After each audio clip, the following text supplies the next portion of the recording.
Bonjour chers amis, c'est une joie de vous retrouver après cette longue fin de semaine.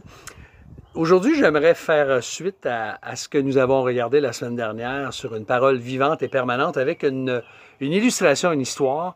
Et le titre de notre capsule aujourd'hui, c'est « Sauvé par sa Bible ». Alors, il y a un verset dans le psaume 91 où justement il est question comment Dieu nous garde.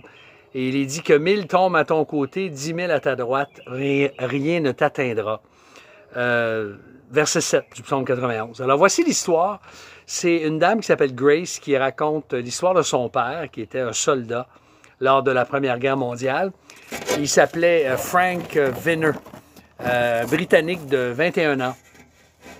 Et il se retrouve dans les tranchées de la Somme, qui était une région, et son père lui a offert, il avait offert une Bible à l'occasion de son anniversaire. Alors il la mettait toujours dans la poche droite de sa veste, sur sa poitrine. Et dans les tranchées, pour une raison quelconque, il a changé de poche et il l'a rangé dans la poche gauche au lieu de la poche droite.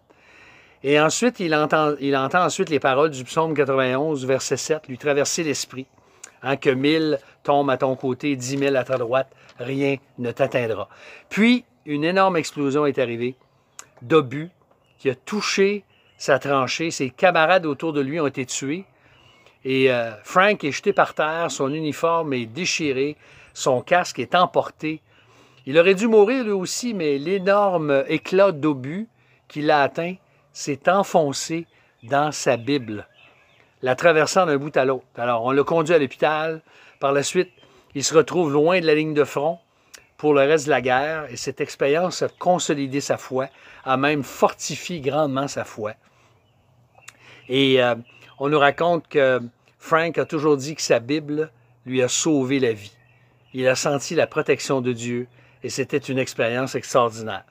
C'est rare que littéralement une Bible sauve quelqu'un comme ça, mais c'est arrivé. C'est pas la première fois que c'est arrivé. Et c'est arrivé dans d'autres occasions. Vous savez que la Bible, elle peut vous sauver la vie, mais surtout, elle peut vous donner la vie éternelle. Elle peut vous sauver de la mort.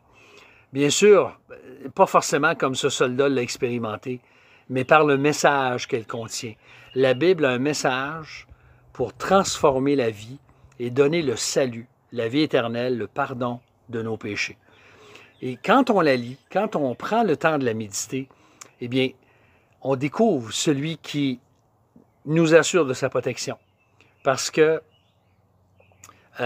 lorsqu'on se confie en lui, eh bien, comme l'auteur du psaume l'a expérimenté, même quand certains tombent, eh bien, Dieu nous garde et Dieu continue à nous protéger. Alors, j'aimerais que cette semaine, que tu puisses, je veux t'encourager à placer ta confiance en lui et surtout à trouver dans la parole de Dieu le salut si ce n'est pas encore fait. Et si c'est déjà fait depuis longtemps, eh bien, puisses-tu continuer à grandir dans le salut que Dieu t'a donné. Prions ensemble. Seigneur, merci pour ta parole. Merci pour une parole qui est si extraordinaire et qui transforme la vie de ceux et celles qui placent leur confiance en Jésus-Christ. Seigneur, je te prie que tu puisses nous donner un amour toujours encore plus grand pour ta parole. Seigneur, merci que tu as même utilisé une Bible littéralement pour sauver la vie de cet homme et que tu as utilisé ta parole dans toute l'histoire de l'Église pour sauver des gens parce que la foi vient de ce qu'on entend et ce qu'on entend vient de la parole de Dieu. L'apôtre Paul nous dit dans Romains chapitre 10. Alors Seigneur, sois glorifié, fortifie-nous cette semaine, donne-nous des cœurs remplis de reconnaissance pour ta parole.